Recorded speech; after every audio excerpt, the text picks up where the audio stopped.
Now, how many functioning razor blades have you thrown out because they got oxidated and rusty? Ew. And how much usable toilet paper have you wasted because you didn't know any better? Luckily, that can change if you follow some simple tips. Now, let's say you've just arrived back from the grocery store. The bags are full of fresh produce and refrigerated items. If you're a Type A person, you probably look at your empty fridge and start throwing your groceries inside without any type of organizational system.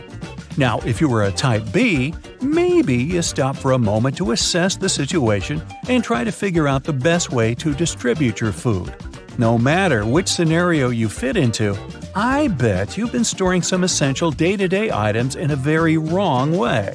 Take eggs. We're used to them coming beautifully placed in their little carton packages, ready to be picked one by one and transferred to the egg compartment located on the fridge's door.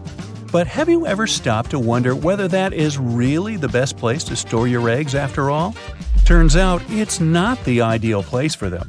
The refrigerator door is one of the warmest parts of a fridge, as it is being constantly opened and closed, compromising the egg's overall quality. According to food safety experts, there is such a thing as the correct order to store food inside the fridge. Refrigeration plays a large role in keeping your food safe.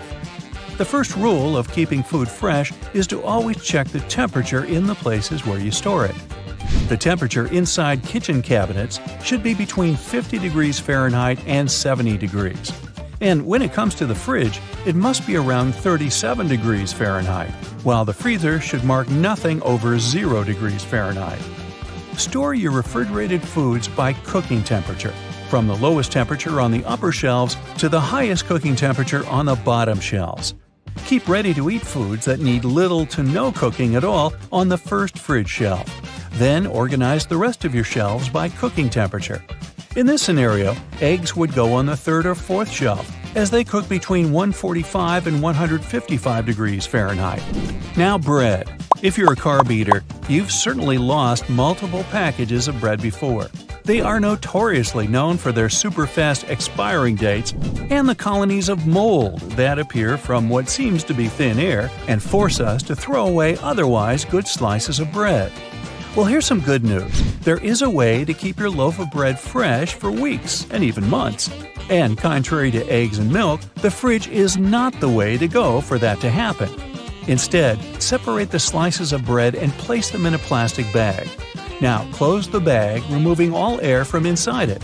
Be sure to leave the bag as free from air as possible. That is what will generate its safe storage. Now, place the airtight bags of plastic into a freezer, and voila! Your bread can last up to 3 months that way. How about pickles and other condiment food jars? In order to make them last longer, store them upside down, as that will prevent mold growth. And yes, you can keep these ones on your fridge's door. There's no problem with that. Before we leave the kitchen, try this out.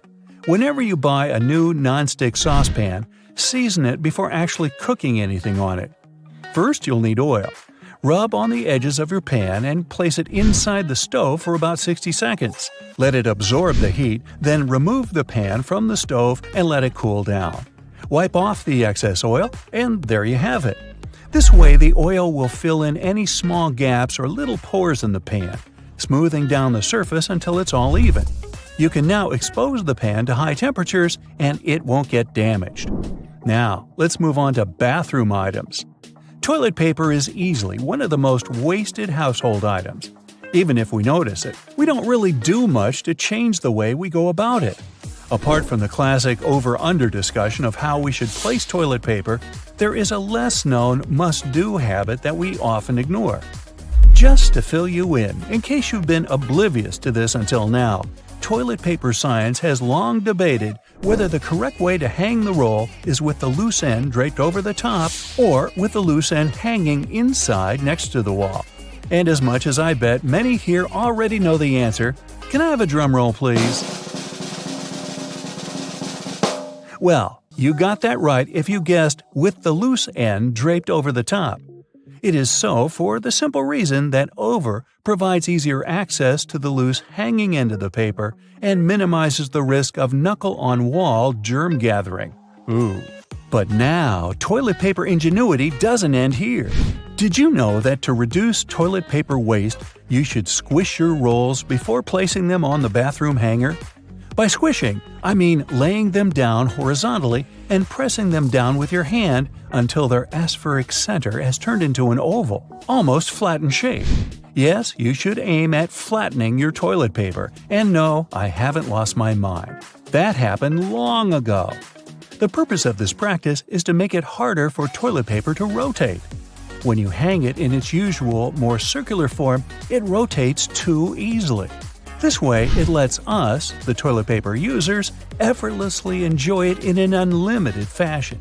Depending on the force we use to pull the paper, we will end up with twice or 3 times the amount of paper we needed in the first place. And sure, we could just roll the excess back. But I bet most of us here don't do that and end up just wasting huge chunks of paper. You get the idea, right? Oval-shaped paper equals more controlled rotation and thus less waste of toilet paper. So there. Then we have razor blades. If you're the person who never stops buying razor blades because the last one you bought 5 days ago is already rusty from your bathroom's humidity, maybe you'll want to listen to this one. It's not true that razor blades have such a short life expectancy. They can and should last longer in our bathroom cupboards. We just need to know how to handle them. Now, you don't have to be an expert to know that a warm and moist environment doesn't go well with razor blade steel. So, for starters, you should always dry them after using them, especially if your last usage was in the shower. Then, keep them in a cool and dry spot, maybe even out of the bathroom. They will surely last longer this way. Using a rusty blade can be especially bad for your skin, contributing to bacterial or fungal infection. So, that's a big no-no for leaving the blade face down in a puddle of shower water. Do keep that in mind. After that delicious shower, some people may head back to their bedrooms. If it's near bedtime, they might even decide to light that aesthetically pleasant nightside candle and enjoy the most out of its pleasing white musk and warm vanilla aroma. But if your candle has been burning too quickly, try these tricks out and see if it'll last longer. You can trim your candle's wick multiple times and keep it as far away from water and moist as possible. It will guarantee that your candle's wax stays firm and steady and thus continues to burn slower for a longer period of time. A little extra tip regarding candles: never throw away their jars once you finally burnt them out. Suppose you made it to the end of your candle. Congrats! Boil some water, wash the recipient with detergent and warm water, clean the remaining wax out of it, and reuse the jar. You can plant a succulent, store art supply, or use it for anything your heart desires. And there you have it. Little changes in habits can go a long way in your daily life. Be sure to check them out and let us know in the comments below which one was your favorite to try out. Me? I'm going to make candles out of toilet paper. We'll see how that goes. It's finally the weekend, and you decide to go out for dinner. You opt for Chinese food because, duh, it's so delicious. You're seated at a lovely window table and handed the menu and a pair of chopsticks. Now, you're faced with 2 options. After taking them out of their little paper envelope, what is it that you do? Option A, do you split them straight down the middle after some struggle? Option B, do you break them from the tip where they are glued together, like the internet has taught you? Well, according to mainstream online knowledge, option B will leave you with half-broken chopsticks. As it happened some time ago, a myth regarding the correct way to use chopsticks appeared on the internet. It claimed that the little marks on the tips of your chopsticks were there to help you to separate the top part. After that, you could turn this piece into a pillow to rest your chopsticks on during the meal. Well, as it turns out, having something to put your chopsticks on is very important. But breaking the top end of a wooden chopstick is not how it's supposed to go. So, once again, you arrive at the restaurant, make your order, and your waiter hands you a pair of wooden chopsticks. This time, you follow option A, breaking the chopsticks in 2. And if you really want something to put your chopsticks on, just ask the waiter. They most likely have what you need. Me? I'm the daredevil type, so I just put them on my plate. Now that this is covered, you might spend the rest of the night trying to figure out how to hold the chopsticks correctly. The Chinese have been using chopsticks since 1200 BCE. I was using a fork back then. They started out using them as cooking utensils, but it wasn't until 400 CE that they started using them at the table for eating. This custom spread around, and at one point, the Japanese created disposable bamboo chopsticks that we use today. 40% of the world's population use their hands to eat, 30% use knives and forks, and the remaining 30% use chopsticks. Most chopsticks users are from the East and Southeast Asia, with China, Korea, and Japan leading the race. And just in case you're wondering, yes, there is more than one type of chopsticks in the world. For example, chopsticks in China are the thickest and longest of them all. They're often made from bamboo or melamine and have thick and flat tips. The material is slippery and smooth, which makes holding them even more difficult. Now, say you're having dinner with native chopstick users. Here's what you should do. Plan where you'll rest your chopsticks between bites. You don't want to make a mess, right? So don't put them on the table, you'll get sauce all over the place. Definitely don't place them upright in your rice bowl. I'm not even going to start on how impolite that looks. The best solution would be to ask for a chopstick pillow or a holder and put it next to your plate. But if that's not an option, you can lean the tips of your chopsticks on the rim of your plate or bowl. Also, pay attention to what your chopsticks are pointing at once you put them down. It shouldn't be the people you're dining with. That can be interpreted as disrespectful in certain cultures. Now, here's how you're supposed to hold your chopsticks. Here's your hand, and a pair of chopsticks. Try holding them like you would normally hold a pen or pencil. Take a mental picture of what it looks like. Now, never do this again. Try doing this. The thumb over the chopstick, under the chopstick, the tip of your finger. Got it? You have to place your thumb and index finger on the top stick, your middle finger serving as both support for the upper chopstick and as a holder for the bottom one, together with your ring finger. It might sound difficult, but it's really not. Just make sure to get some practice. And remember, if your finger starts sliding down the chopsticks, hold them as close to the top end as possible. This way, you can open your chopsticks wider. If you're almost a pro at handling chopsticks, you can use them while cooking. Just don't use metal ones, though. They are good heat conductors and will also most likely scratch the bottom of your pan. There are other types of chopsticks you can use. They are very good in case you decide to cook tempura or fritters that you need to keep turning from one side to the other. And last but not least, never wash your chopsticks in the washing machine. Just don't. They'll probably end up clogging the machine. Wash them by hand, the way previous generations did. Now, moving on to other things you might have been doing wrong.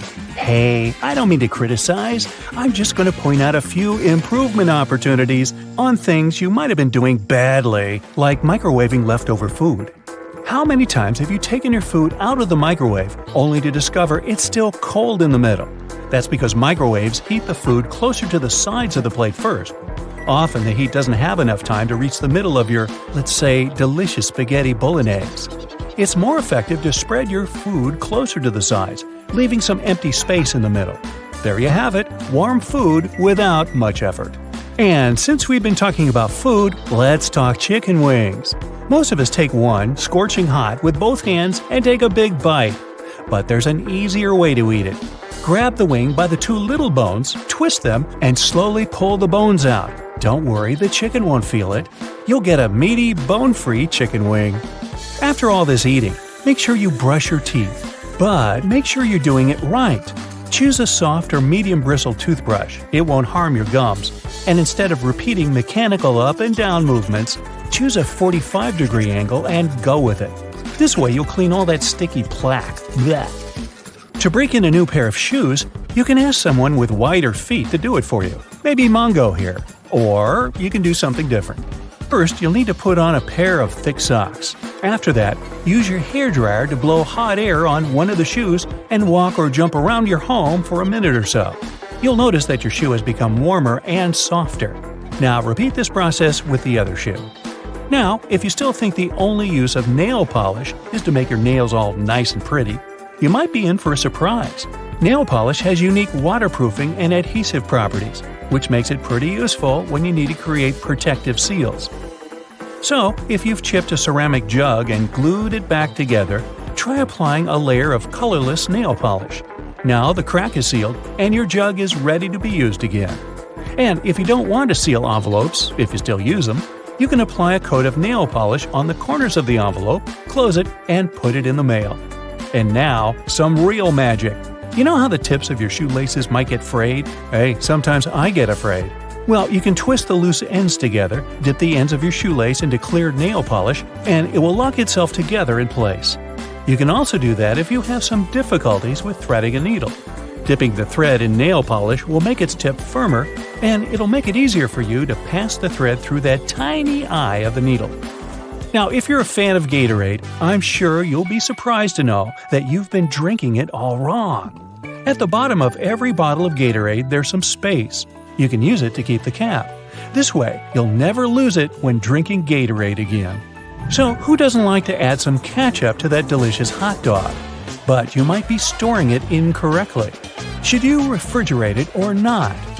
Commercially made ketchup typically contains tomato, sugar, and vinegar, which give the sauce its specific acidity. The vinegar is actually what keeps the condiment preserved and safe to eat. That's why ketchup doesn't need to be refrigerated to avoid going bad. So, you can clear up that refrigerator shelf space and leave your ketchup in a cupboard at room temperature. But never leave it sitting in the sun on a hot day. When you go to open it, it will explode all over you in a big red mess. I speak from experience. And finally, if you want to cross out a word on a page, try writing several random letters over it. This way, the combination of letters will make the word impossible to read, and your secrets will remain safe. The button on the top of your baseball cap is there purely for aesthetic purposes. By the way, this little thing has a name. Professionals call it a squacho. Its initial function was to hold the four panels of the cap together. As hat making improved, the panels stopped needing it to hold together, and squacho was removed. But hats didn't look the same without it. Soon after, the squacho returned due to popular demand. Originally, high-heeled shoes weren't intended for galas and proms. Back in the 10th century, horse riding was pretty tough with flat-soled shoes, and many riders' feet would constantly fall out of the stirrups. Higher heels helped deal with that problem. The grip was much firmer with them, and they grew in popularity. It wasn't long before they became a fashion accessory to match stylish outfits. Notable people wouldn't want to be seen without them. Riding a horse with fancy heels was the equivalent of owning a luxurious sports car. Even though heels were worn mainly by men at the start, ladies picked up on the iconic trend in the 17th century. It's been one of the biggest ever since. In ancient Rome, salt was so precious that people even called it white gold. With scorching heat and no fridges, its purpose was to preserve food, mainly meat and fish. As a bonus, it made everything tastier. Sal, which is salt in Latin, was used instead of money to pay salaries. Here is where the word salary originated. Rice is the oldest cultivated food in human history. Its origins as wild grass started in a small valley around 15,000 years ago in Southeast Asia. Today, it's served globally as a staple diet and popular ingredient to 3.5 billion people. It would be difficult to imagine a world without video calls you use through your phone camera or laptop. The technology has helped game-changing innovations like working from home. Still, video calls' original purpose is far from how we use them today. The technology was introduced to confirm if the coffee was still in a pot. In 1993, researchers at the University of Cambridge found it frustrating when they took a break to get a cup of coffee, only to find that the pot was empty. So, they invented a device to monitor it and hooked up a camera that provided their computer with a live stream of the coffee pot. Thanks to these researchers, we can work in pajamas now. We know Albert Einstein for various achievements, but there's something he co-invented that goes overlooked. Together with his student, he invented a modified refrigerator. It's not like the ones we use today. In the 1920s, fridges weren't quite as safe as they produced poisonous gases. He wanted to create a safer version that didn't require electricity, without moving parts, and only needed a heat source to operate. Unfortunately, there wasn't enough funding, so the project dried up. Later, in the 1950s, electric fridges became popular. But in 2008, engineers from Oxford University revived this retro design. They're still working on it, but once they finish, the Einstein fridge will come in handy for rural areas without power and people who want to live off the grid. that random QWERTY design doesn't make things easier. In the 1870s, Christopher Sholes invented a layout that ensured typing was twice as fast. But with commonly used letters next to each other, it was a bit too fast, and the machines constantly jammed.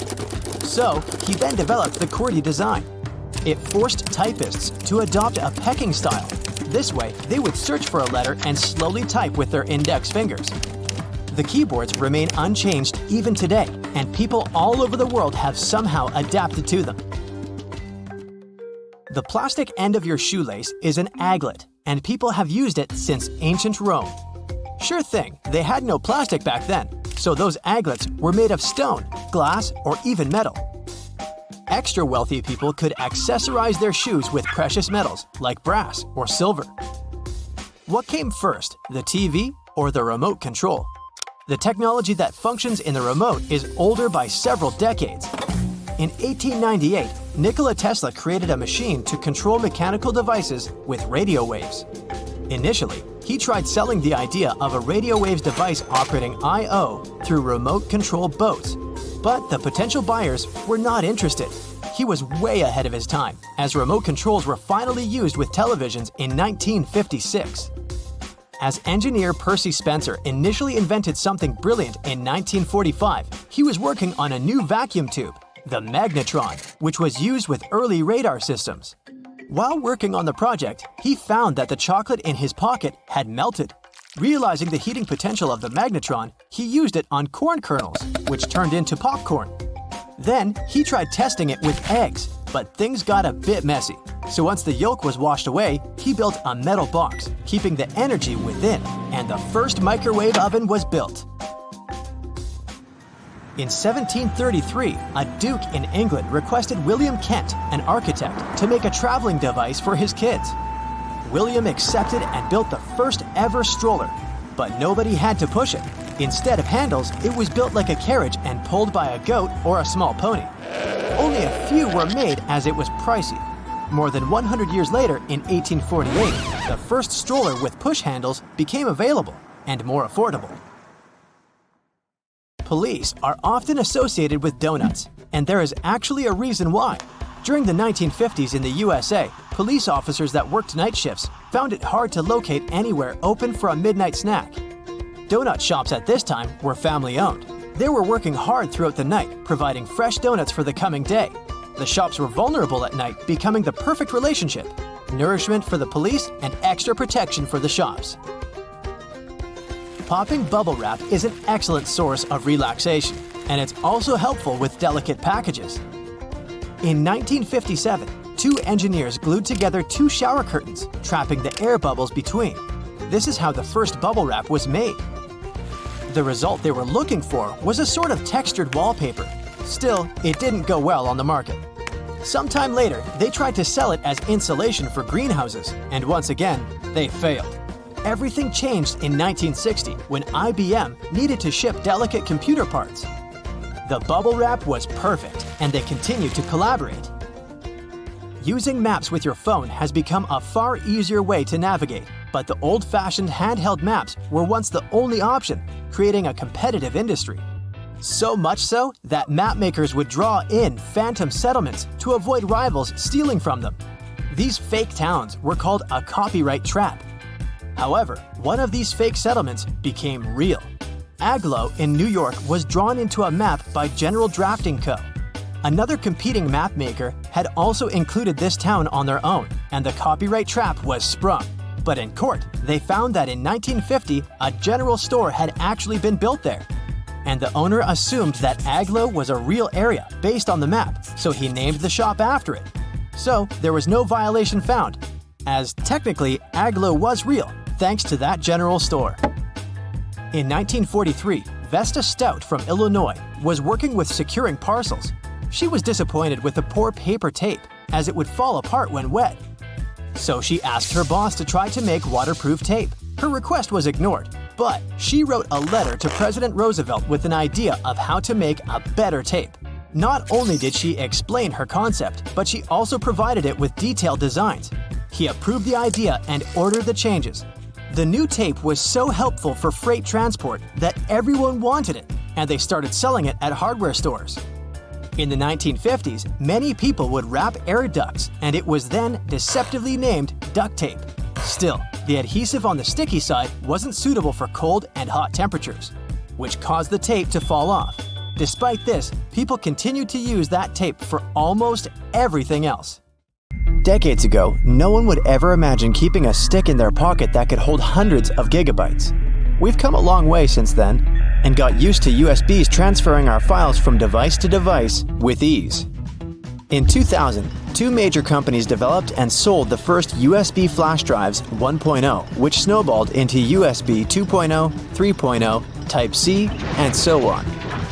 Physically, they can endure rough treatment and won't get damaged easily, especially if you get proper protection. By design, USBs are almost perfect. So perfect that you always make the mistake of inserting it in the wrong way. Admit it, the two square holes are used to help the USB secure its position once it's inside the port. It's not strong enough to keep it stuck, but strong enough to do its job.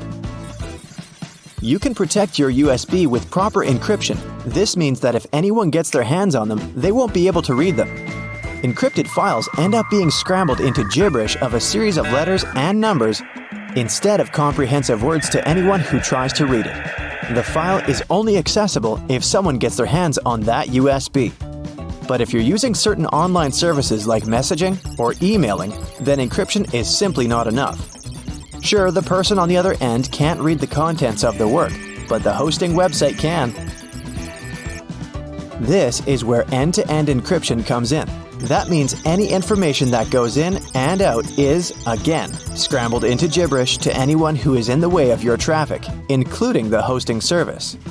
Cloud storage has taken the world by storm. You can now save everything that's on your desktop to the internet and access that data across multiple devices. All you need is an email and password, and boom, you're safe and have all your files in one place. Cloud storage isn't data floating up in the clouds, but, less excitingly, servers that physically store data. They're like regular computers, just minus the monitors for viewing. These servers take up a lot of money. That's why you normally have to pay for their services. The servers are placed in data centers all around the world where third-party companies manage them. It's like getting remote access to a computer. The servers include a master control server, backup server, and a linked supply of servers operating to maintain a good quality service. The more money you pay, the better the server your data will be stored in. In the realm of computers, you just can't delete something to be gone forever. Whatever file you want to remove is already present in the hard disk as electrical impulses. And, depending on your gadget, it will be disposed of in a recycle bin or the garbage.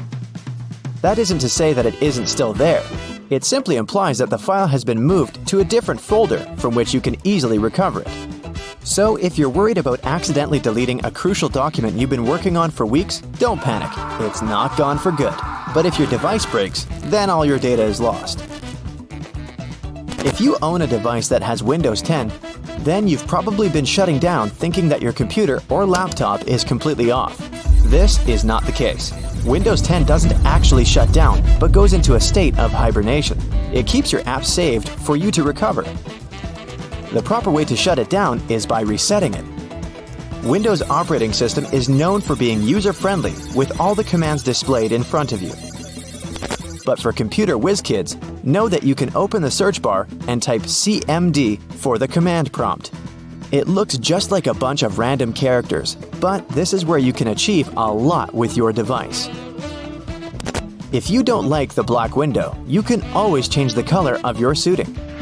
Once you launch the command prompt window, right-click on the title bar and then on Properties. Another window will open which has the option of choosing colors. You can pick the colors you want for the background and text, or fix the opacity for the CMD window. This is easy mode. The real work is typing commands in the window. If you want to look for all your drivers on your Windows 10 device, then type in this command in the window. Don't forget to add spaces. The list of servers will magically pop up on your screen. This is a good way to get to the bottom of your issue, instead of searching for them manually. You can also hide specific folders on your computer through the command prompt by typing this command and pressing Enter. Of course, you'll have to type in the folder you want to hide, and poof, it's gone. The non-tech way of doing this is by opening the Properties pane in the folder and clicking on the checkbox that shows Hidden. While this is indeed the easy way of hiding your folders, it's not the most effective. You can simply write Show Hidden Files and Folders, and every checkbox you check will be visible again. The command prompt isn't all about business. You can try playing a game there to pass the time. Don't expect a AAA kind with realistic graphics and epic gameplay. Type this command and you'll be transported into the game via text. This game will allow you to create characters and engage in this imaginary world. Google Chrome is one of the most popular browsers on the net, but you can also play a text-based game there, just like in the command prompt. First press Ctrl plus Shift plus J to open the console. Then type Text Adventure into the search box. Don't freak out, you just opened the sort of a back end of the page.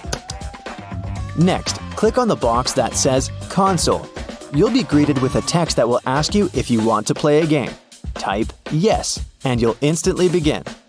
They'll give you some basic commands which are easy to follow and an opening premise of the journey. If you're looking for something a little more contemporary, then get ready to play some solitaire. No worries, you don't have to type some command to play it. All you need to do is type Solitaire in the search bar, and you're there. You can play the exciting game of solitaire in your web browser. And when you get bored, you can play the classic game Pac-Man. If you're from the generation of the classic bulky phones, then this next game will bring back all those memories of your childhood. Open Google and type Snake, and there you go.